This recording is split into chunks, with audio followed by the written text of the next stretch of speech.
Welcome. And joining me today is Dr. Kirit Chavda, who is an assistant professor at the Faculty of Management Studies at the MBA department here at Parul University. Sir, thank you so much for joining us today. Thank you very much for your invitation. So, before we delve into the questions, can you please briefly tell us about yourself? So in very short, if I introduce myself, Dr. Kirit Chavda, working as an assistant professor in Parul Institute of Management and Research, which is also known as Faculty of Management Studies, Parul University, Vadodara. It's my core area, that rural marketing, and since my childhood that I want to become a good teacher, and especially I was also born in a particular village area, and it was my passion to do something else in rural research. So my overall specialization is rural marketing. I have completed my degree in PhD degree in rural marketing. Okay, so I had gone through your thesis work and I see that you worked on rural markets, as you say, like brand preference and loyalty in rural markets. What led you to study this particular area? So from I have guided from my guide actually. First of all, I have prepared my research proposal from the urban counterparts. But according to the suggestion that are given by my guides, and I have also dive into myself and that I thought that there are a lot of potential to do research and to do implications in especially rural segments actually. So there are a lot of parameters. So if I talk about the different parameters, and the first parameter is that cultural norms and values of rural consumers. For example, the special case that is laid with the Coca-Colas.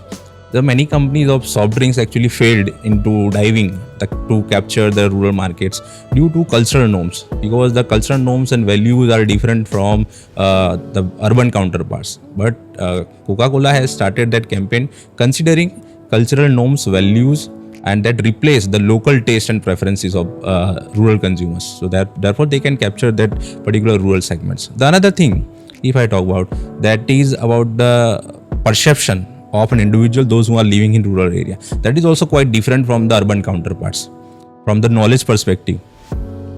Again, if I talk about the price factor, then the price is the most significant factor for the people, those who are living in rural area.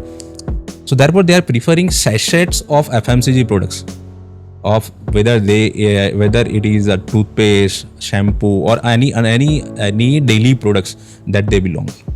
The third part, that is about that I would like to do research more and more about that, the price sensitivity and affordability of rural consumers. Actually, they are generally price sensitive. So once prices change, then they also would like to replace the products, whatever the brands it may be. And I have gone through in my thesis so far. And last but not the least, that is the trust factor. Pradeep Kashyap is also rightly said who is also known as the father of rural marketing. And he is rightly associated that particular thought, that if trust is built in the people, those who are living in rural huts actually, then they definitely prefer that particular product.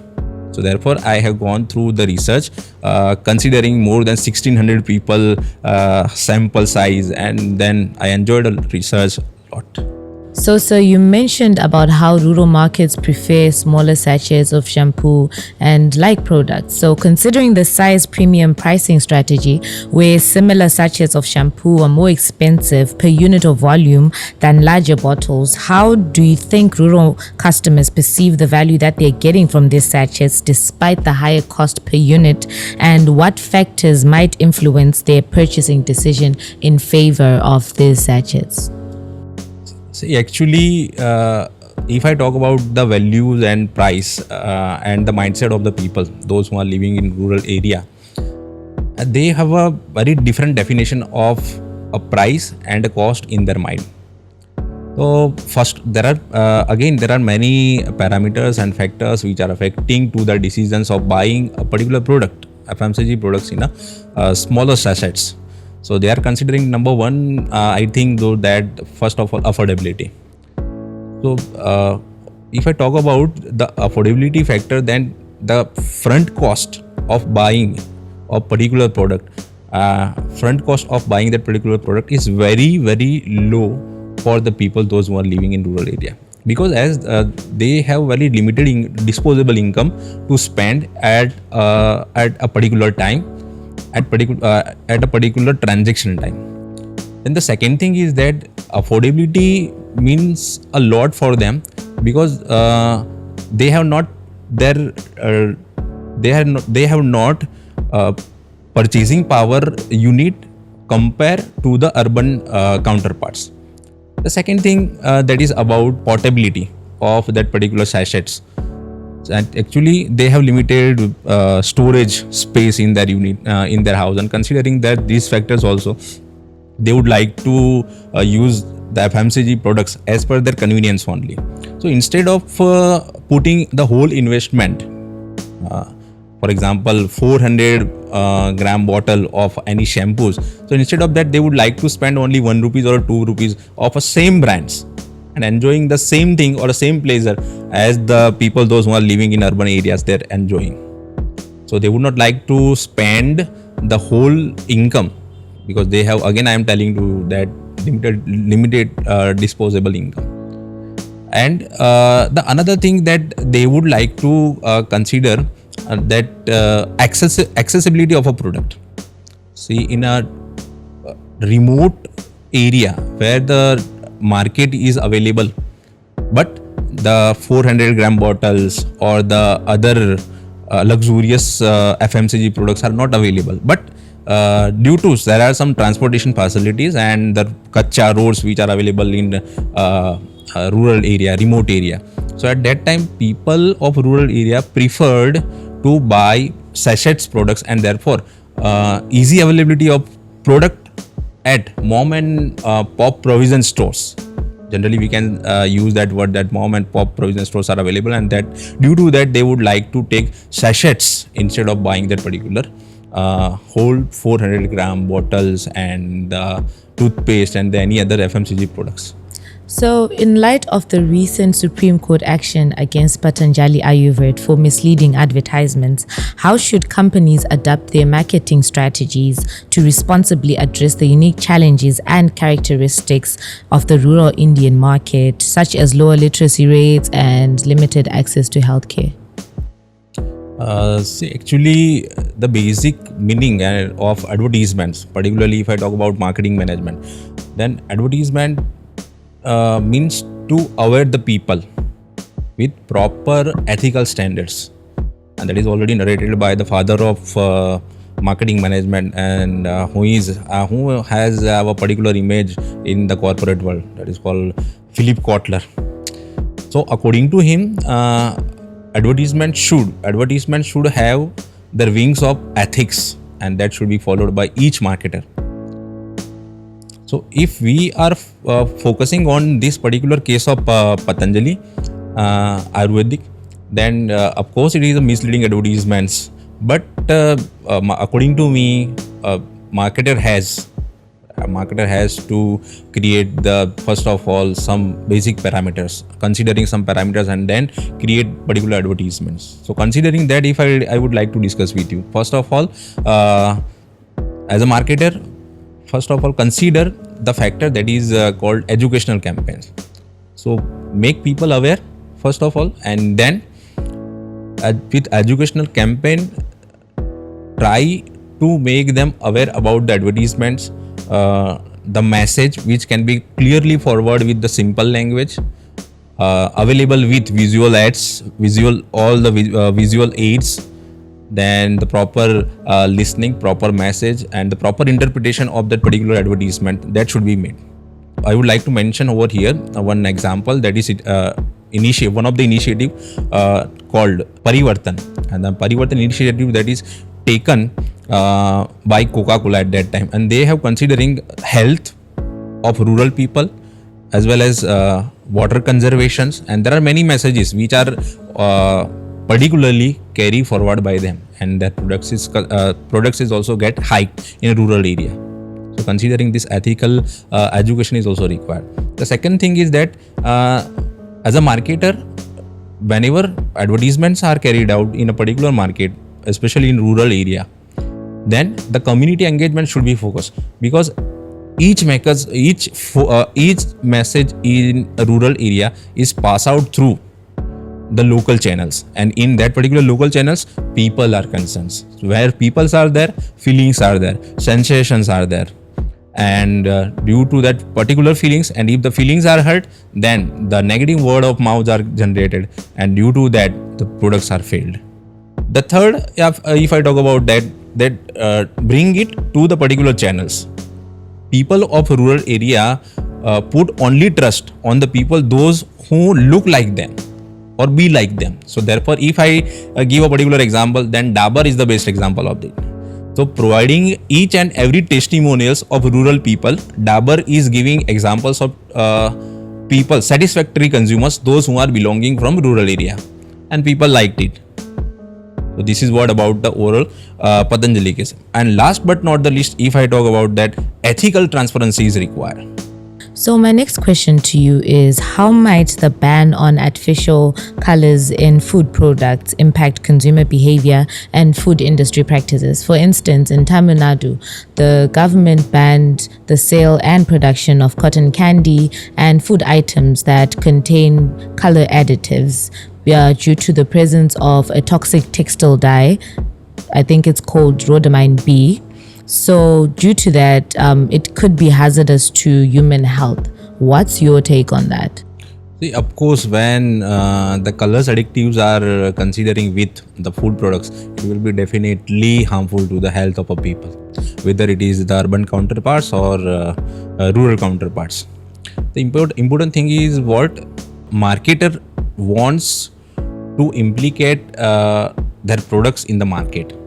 So whether they fully focused on selling rigorously instead of focusing on the ethics that are set by the food adulteration committee or the particular governance. For example, Tamil Nadu government. So Tamil Nadu government has taken a strict actions again that particular marketer. So there are many implications in it also.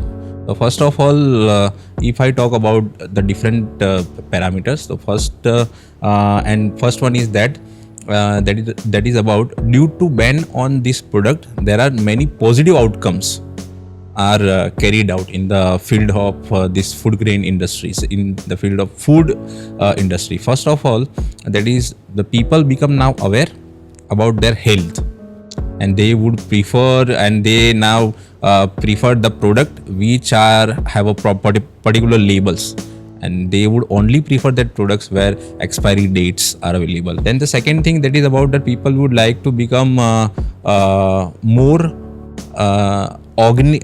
They want more organic products due to what and therefore for example, there are many MNCs now nowadays, and they are implicating that strategies that is related to the color industry. For example, they are now replacing these synthetic colors with including of turmeric powder in that particular products. Third one is about the values which are associated with the food products. So if once the trust again, the trust is hurt of the people, the trust is snatched away from the particular marketer, then how the trust can be rebuilt? So Nestle is providing that particular example again, because see, earlier the case of Maggi was there, and therefore they are considering now different kinds of product with different colors, but considering the ethical values, and they are now providing different kinds of examples with different parameters of Maggi's products which are available in noodles also. Then due to it, now Tamil Nadu government become more strict toward not to give the license to the people, those who are doing these kinds of malnutrition activities. So more than this, that can be the positive outcomes. So ban is required actually, and due to ban, the particular core education parameters considering buying of food products is also increased in rural area of Tamil Nadu. So, my last question to you, sir, is what additional research do you believe is necessary to understand the dynamics of brand loyalty in rural markets based from the insights of your thesis? See, if I talk about loyalty, it's very difficult to capture the trust of rural consumers, because the consumers, those who are living in rural areas, they have their own traditional lifestyle, they have their own choices, and which is very very far different from the people of urban counterparts.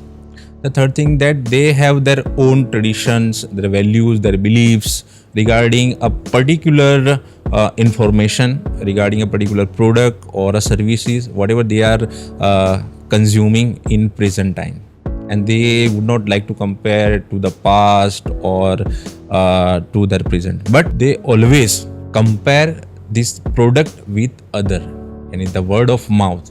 And this is the most important factor that one has to study as a marketer. If you want to introduce the promotional campaign in the rural market, then word of mouth, the work on word of mouth is very necessary, because they have their own traditional channels, and they are discussing each and every parameters, whether it belongs to their family, whether it belongs to their social parameters, whether they belongs to marriage lifestyle or whatever. They would always prefer to discuss in their community engagement. They have their own community, and according to that particular community, they would like to discuss with them only. So word of mouth plays a very significant role. If a product failed, it means the word of mouth is negative. If a product hiked, then it means the word of mouth is working positively in the rural areas. So these are the two factors. The another thing, if a marketer is able to understand the perception of a people. See, perception is the another parameter of a people, that they have already predetermined thinking in themselves, that they they don't prefer the branded products. They always prefer the product which are available at lowest prices. So it is just not like that. The people, those who are living in urban area, they are generally believe that if you are giving high prices, then the product is very good. Product is branded, and if the product is branded, then it is a qualitative. Then we will become loyal. But these parameters are not applying in each rural area. Rural area is also a part actually. Complete rural background, remote area, semi-rural areas, and urban to that particular category, all have the different perceptions. So therefore, the loyalty has a different stages, and I would like to conclude my last answers in terms of that. So therefore, I have considering my thesis with these three parameters. Number one, brand perceptions of rural consumers, brand preference of rural consumers, and then the last one, that is about the brand loyalty of rural consumers. Thank you so much, sir, for your insights. Thank you for coming today, and thank you for joining us. Thank you very much. And thank you.